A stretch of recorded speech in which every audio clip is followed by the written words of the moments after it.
mempersembahkan sebuah video pembelajaran animasi daripada novel Chot.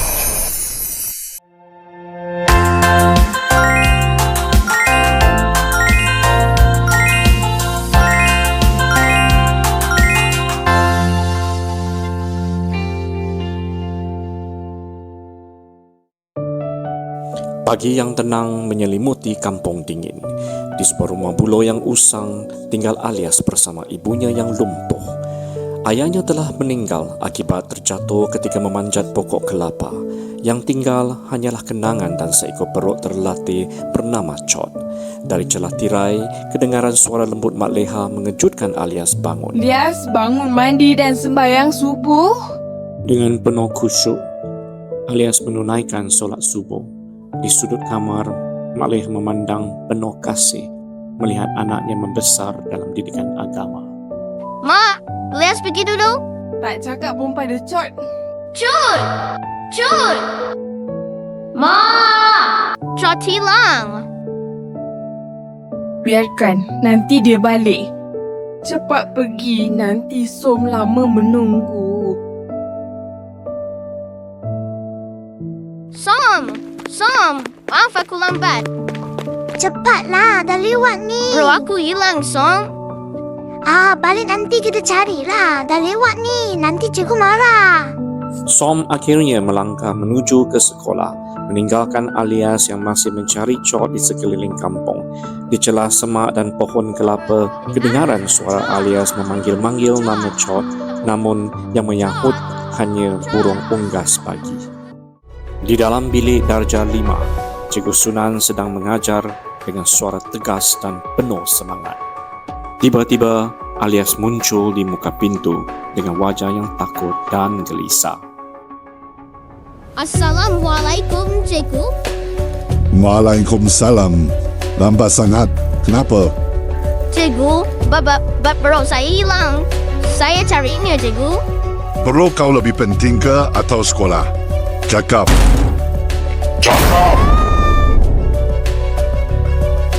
Alias berdiri menahan sakit, darah mengalir perlahan dari telinga kanannya yang terkena bucu meja. Dengan wajah kecewa, Cikgu Sunan melangkah keluar dari kelas, menyebabkan Alias berasa sangat bersalah. Di bawah pohon besar, Alias menangis sendirian. Som datang mendekatinya, menghulurkan kata-kata semangat kepadanya. Dalam perjalanan pulang dari sekolah, Som dan Alias menyusuri jalan kampung yang berdebu. Tiba-tiba, Som terpandang sesuatu bergerak di sebalik semak. Matanya membulat. Lias, lekas, mari. Tengok tu. Lias, Chot. Alias mendukung Chot sambil tersenyum lega. Bersama Som, mereka pulang dengan hati yang ringan dan gembira.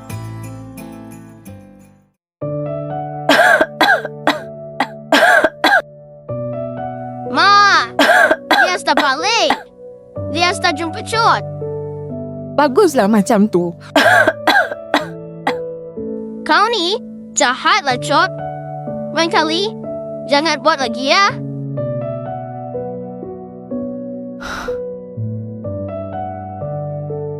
Assalamualaikum.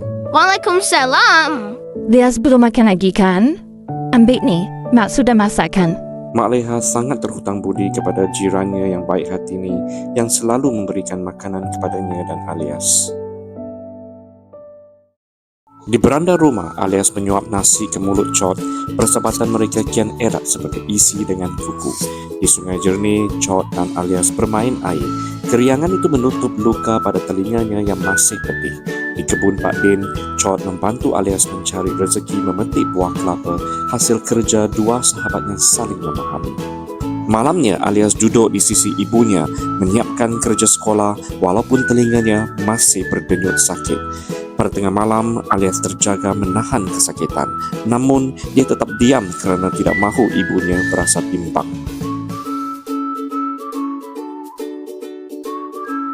Kalau ibu tanya mengapa aku tak nak ke sekolah, apa aku nak jawab? Cikgu Sunan? Tidak, aku tidak boleh salahkan Cikgu Sunan. Alias, Ya, Mak. tak nak ke sekolah lagi? Nak petik buah kelapa, Mak. Lagipun beras pun dah nak habis. Kalau ya pun, janganlah selalu benar. Mak nak alias belajar bersungguh-sungguh. Nak tak Mak gorengkan nasi? Nasi sejuk masih ada. Berikan saja pada Chot. Lias tak lapar. Lias pergi dulu ya, Mak. Dengan semangat yang tinggi, Alias pun melangkah ke kebun Pak Din bersama Chot untuk mencari rezeki menyiarah ibunya yang tercinta. Di bawah panas terik matahari, Alias dan Chot terus bekerja di kebun Pak Din. Apabila ada waktu lapang, Alias akan mencapai buku sekolahnya. Walau jauh dari kelas, semangatnya untuk belajar tetap membara. Petang itu, Alias pulang lalu menambat Chot pada pokok langsat. Sebelum melangkah masuk ke rumah, hatinya mulai risau mendengar batuk ibunya semakin teruk. Tanpa berlengah, Alias meluru ke rumah Pak Din. Secara kebetulan, dia juga nak meminta upah daripada Pak Din. Pak Din, bolehkah belikan ubat batuk untuk Mak? Mak batuk-batuk sehari 2 ni. Ini duitnya. Papaya, Pak Din beli dulu. Esok baru Pak Din ke pekan dan tolong belikan ya.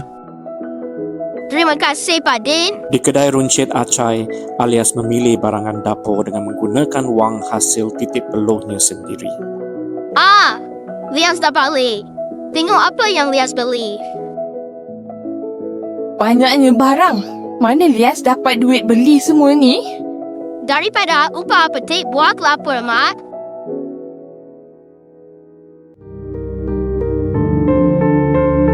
Di dalam bilik darjah, Cikgu Sunan termenung memandang kerusi kosong Alias. Sudah 8 hari Alias tidak datang ke sekolah. Rasa bersalah mula bersarang di dalam hatinya. Aku mesti melakukan sesuatu.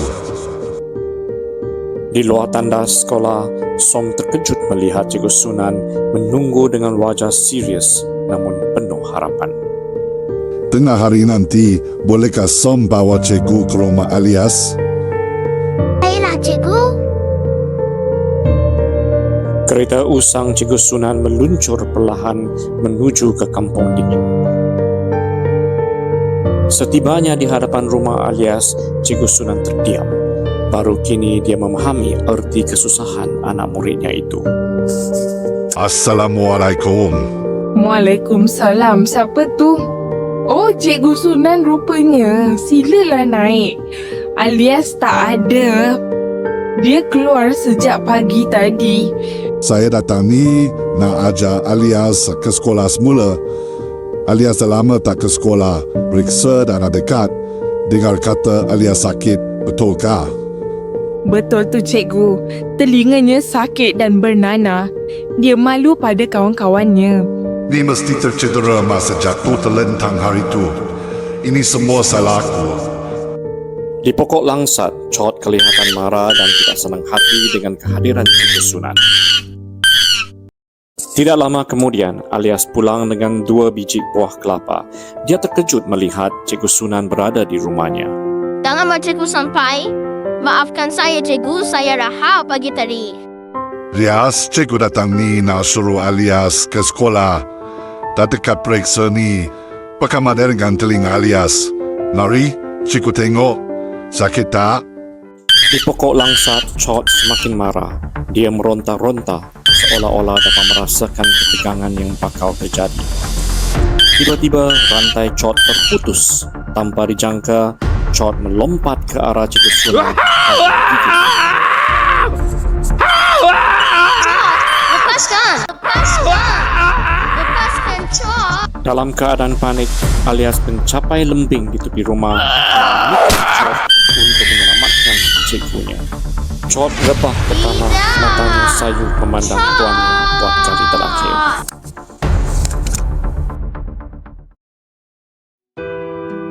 Maafkan aku, Chot!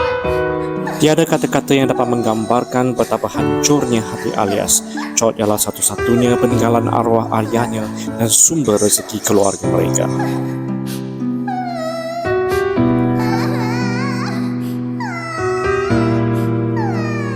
Terima kasih alias kerana menyelamatkan cikgu. Walau apapun, alias mesti ke sekolah ya. Maaf, cikgu. Alias tak dapat lagi pergi ke sekolah. Alias cari makan dengan Chot. Tapi sekarang dia dah mati. Maafkan cikgu alias. Jangan bimbang. InsyaAllah, cikgu akan biayai persekolahan alias sampai ke universiti. Terima kasih, Cikgu Sudan.